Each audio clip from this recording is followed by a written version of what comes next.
Hello everyone! Welcome back to another tutorial on my channel, and if you're new here, welcome to my channel.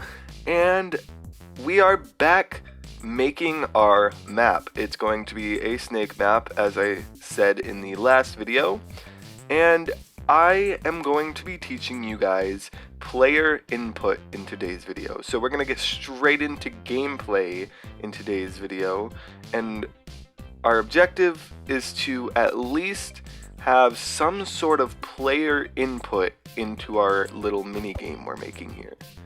So let's get started in this tutorial. So first thing I'm going to do is actually set up a teleporter to our command block area, because I don't want to type out /teleport 1000 0 1000 over and over again. Probably not even 0, it's 4. So what I usually do is I will place a command block right beneath spawn. So we're gonna place one right here, and we're gonna place a button on it. This we can label it. We're gonna go ahead and label it with command block area. I don't think that's gonna fit, so we're just gonna do command short block short block area. We can read that ourselves. We understand what this is. So we're just going to go ahead and TP at the nearest player to 1000 for 1000. Probably not even 4, but that sounds about correct. So we're going to go ahead and click it, and there we go. We're at our command block area. Now we want to set up another one at our command block area so we can get back to the spawn. So I'll just place it in this corner. We're going to place a button on top. Go ahead and say spawn on top, and we're going to say TP at the nearest player to 0 for 0. So that will spawn us on that gold block, hopefully. Yep. So now we have a teleporter to the command block area, and then we also have a teleporter over in this corner to our spawn. There we go. So now we have easy access to getting back and forth between our spawn and our command block area. Now we can get straight into making some gameplay. So for this input system, I am thinking of making a movement input system. So when the player will be facing towards the board, like so. Let's do something like this, and he'll spawn here, and he'll be facing down, and you go forward, and it will teleport you back to this block, and that will count as an input. So we can use that as an input, so we can move back and forth as our inputs. So how are we going to do that? I'm going to go ahead and /give add s a barrier. So that means I'm going to give myself a barrier.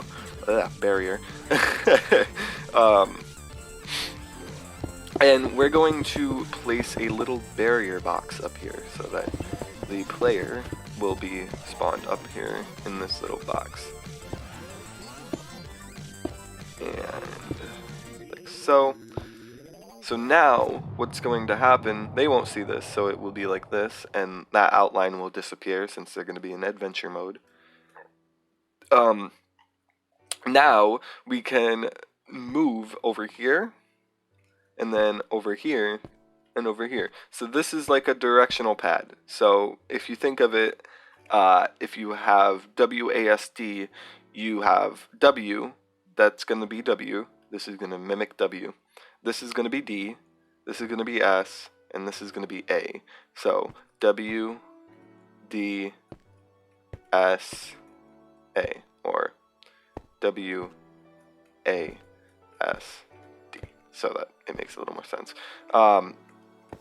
But that's our control panel. So they don't actually see anything. We're just going to have it invisible. So let's go ahead and build this out like this. And we're going to head over to the command block area right after I build this so that we can start working on the positions for this. Now, before I head over to the command block area, actually, there is one thing that I need to note. And for now, I'm just going to go ahead and do this so that I remember where it is.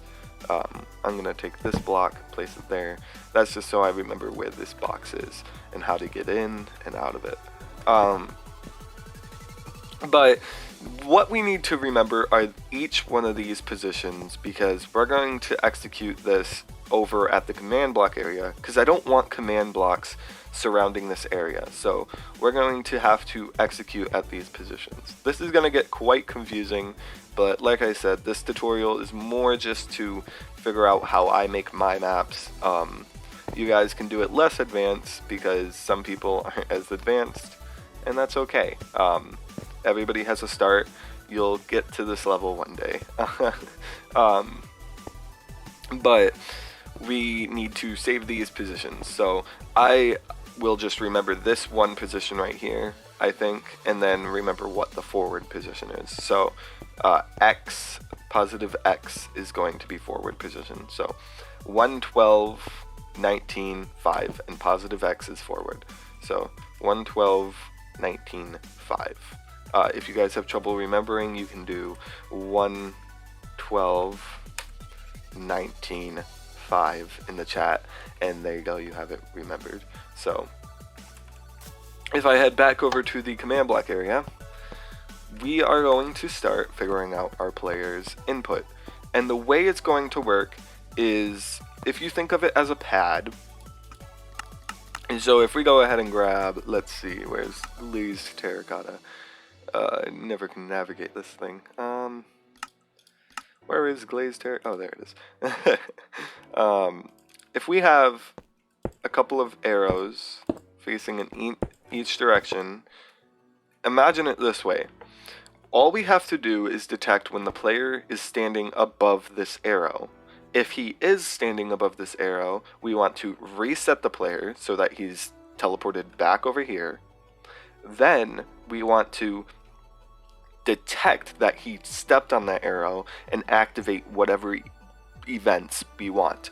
So that's what we're figuring out. We're going to have, we're not going to activate, well, we're probably going to activate some sort of event to show you, but we're just trying to figure out the player input. So now that we remember our numbers, which was, I don't remember them, 112, 19, 5, we can start working on our inputs. So the first input I'm going to test is we're going to have this on repeating, always active, and this will be forward. So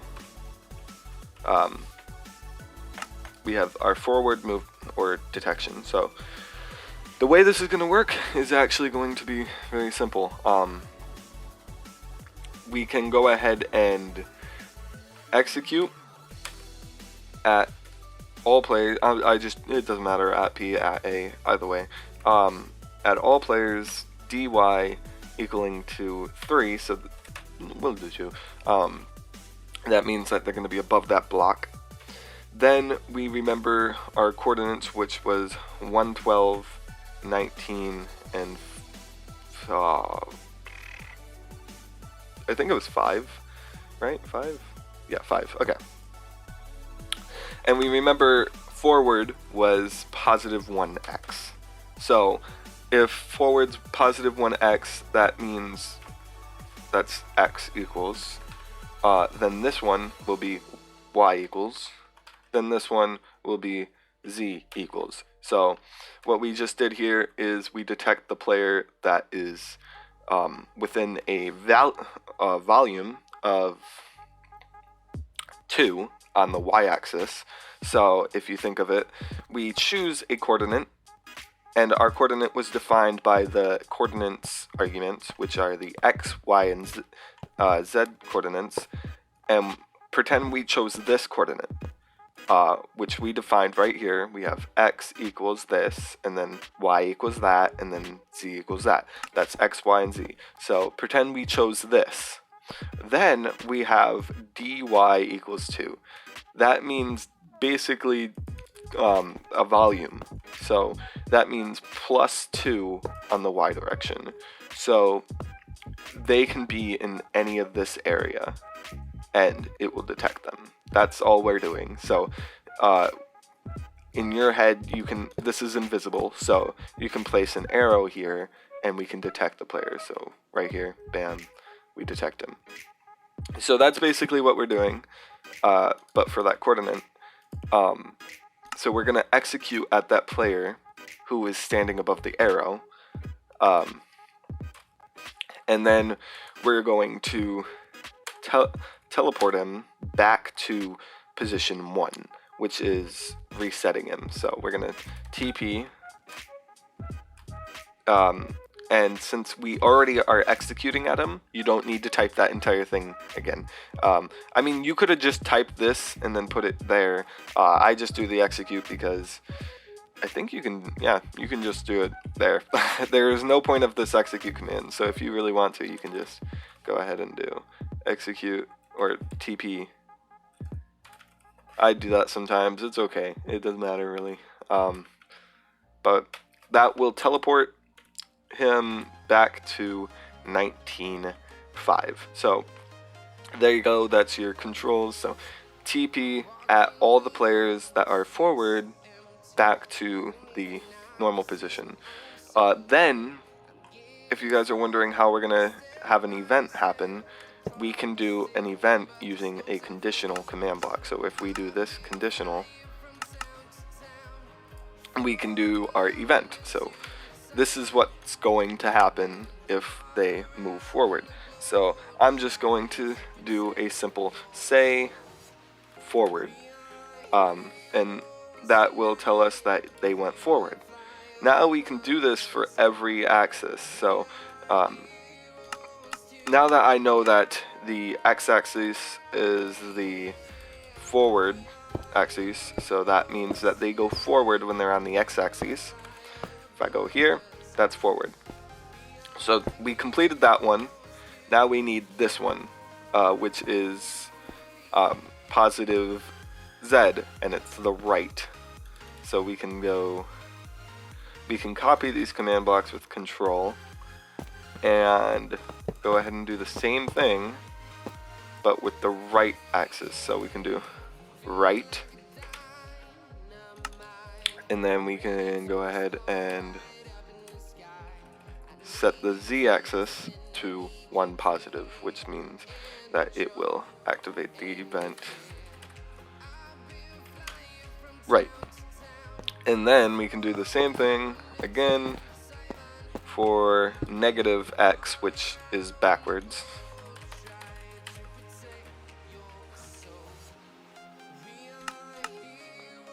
And we can do, instead of this, we can do -1 to the x, which will detect backwards.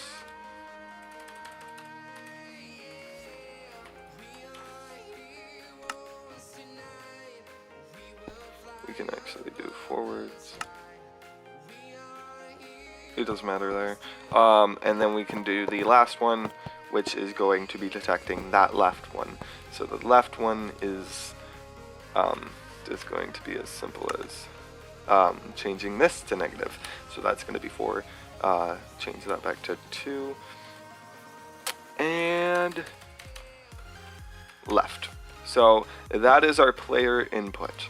So now if we go ahead and head back over to our barrier, and if there were any issues, we can problem solve. So if I did mess up, I'll actually keep it in the video because we're about to find out. But I'll keep it in the video because I want to show you how to problem solve. So if I move over here, it says event forwards, backwards, and everything, as you can see. Right, left, forwards, backwards, right, left, right, right, forwards, forwards, forwards, backwards. So it's a little finicky. It takes some time to walk back and forth. So how can we improve this player input? Now that we know it detects and it can tell us that the player moved, we want to make it so that the player moves instantly. If you ever messed around with effects, my favorite one is to mess around with speed. I don't want to give the player too much speed that they are nauseous, because if you give yourself, if I show you this, give effect add s speed, and then I'll do it for 10 seconds, 256 or 255. This is where it gets nauseous. This is a little too fast, and you can see that your FOV is changed severely. So I'll just wait the 10 seconds out. We want to give them an effect when they're in the playing area. So the effect will be speed, just to speed them up a little bit. We're not going to give them intense speed like I did there, but it's just going to be speed that will help the player move faster and hit the controls faster, because nobody wants a delayed input. So I want to go quite fast. It's still gonna bump up your FOV. It doesn't matter how fast, really, but I feel like speed is a better option. So doubting myself here. We're gonna go ahead and pick that one, and we're going to use this forward one to our advantage, since we already have the controls inside it. So we're gonna say speed effect, and then we're going to have to do some math. Well, you guys don't have to. You guys can take the easy route if you want. I'm just gonna do the math in my head. But we're gonna affect all players dy equaling to 3, and then d. We're going to do another argument, dx equals, I'll do 3, then we can do dy or dz equals 3. So we're just going to have a 3 by 3 by 3 area, and we're going to make it so that -3 to this, we're going to do I'd say, let's just do 1 on each thing, so we can just subtract 1, and that will catch our player and give them the effect. So then we want to give them speed.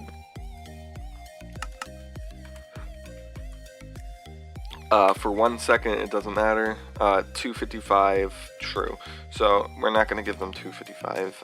We're going to give them, I'd say, 20. It's so fast, like very fast, but yeah. So let me explain this command a little more. It probably confused you guys a lot. What this will do is affect all players within the volume 3 by 3 by 3. So it will add 3 to all axes. So if we select a position, we are adding 3 to all the axes, like this.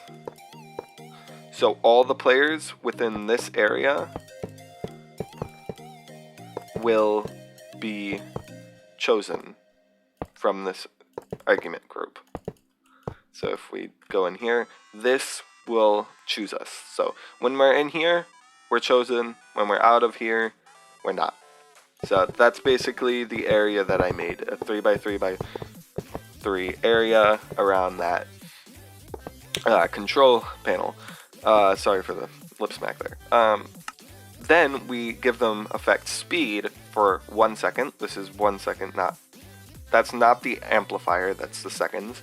And then with an amplifier of 20, and we gave the argument true because we don't want the particle effects to show up that can interfere with gameplay. So if we head back to spawn and we go over to our control area,